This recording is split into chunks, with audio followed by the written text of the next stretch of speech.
The Kweeks of Kookatumdee by Bill Peet.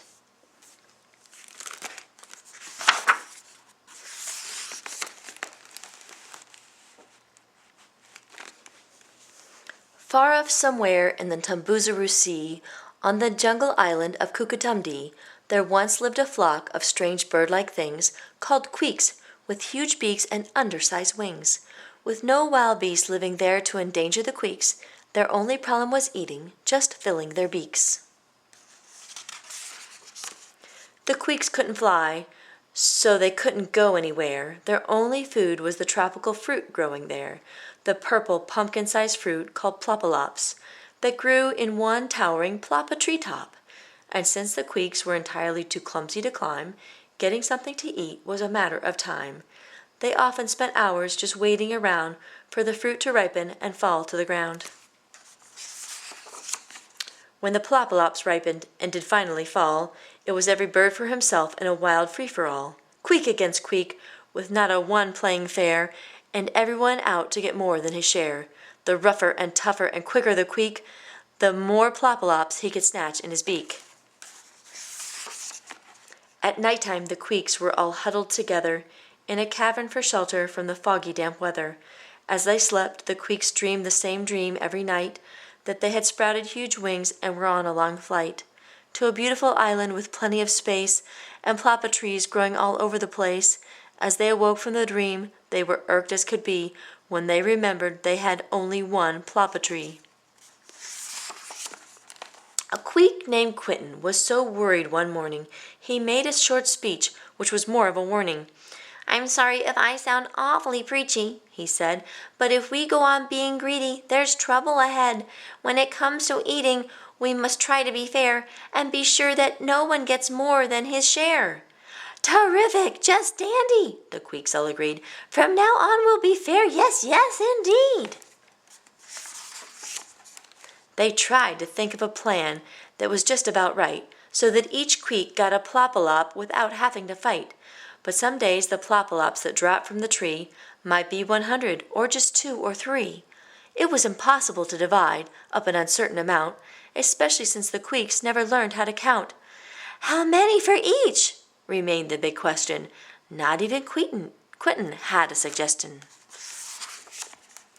The next morning the Kweeks were brawling once more, in a battle of beaks the same as before, and as Quentin predicted, there was trouble ahead, and the big troublemaker was a Kweek known as Jed. Every day he outfought and outate every one, and in just a few months he weighed almost a ton. Jed was selfish and greedy, and not only that, the big oversized brute was as quick as a cat.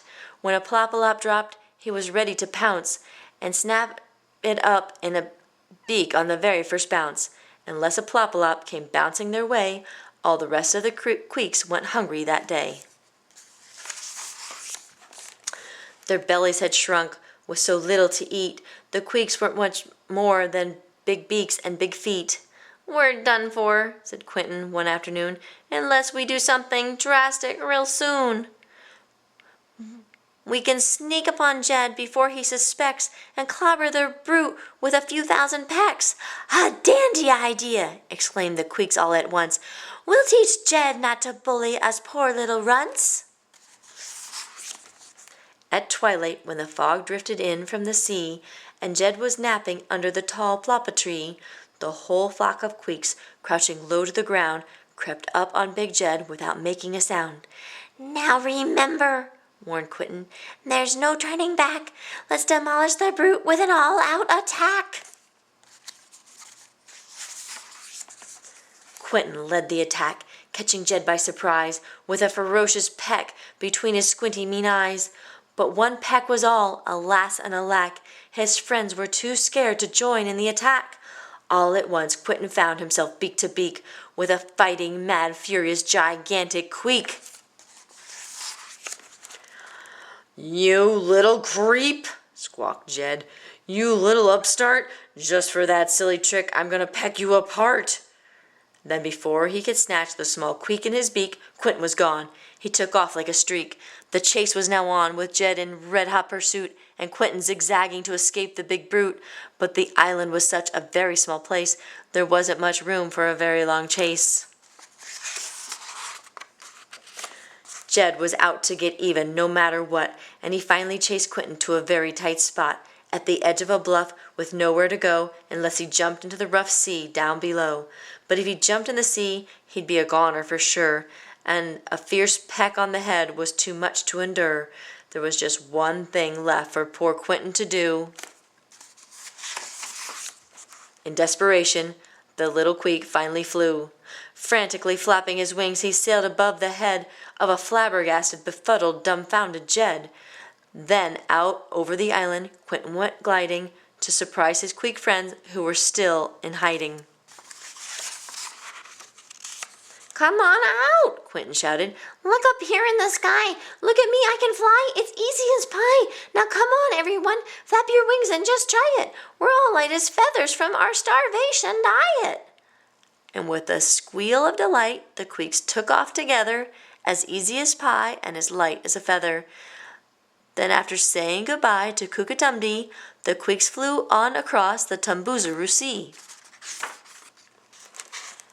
And they happened onto an island, as it turned out, which resembled the place they had all dreamed about, with dozens of tall ploppa trees growing there, and plopalops for all, with plenty to share. They didn't dare overeat, for fear they'd get fat. The happy Queeks enjoyed flying too much for that. The end.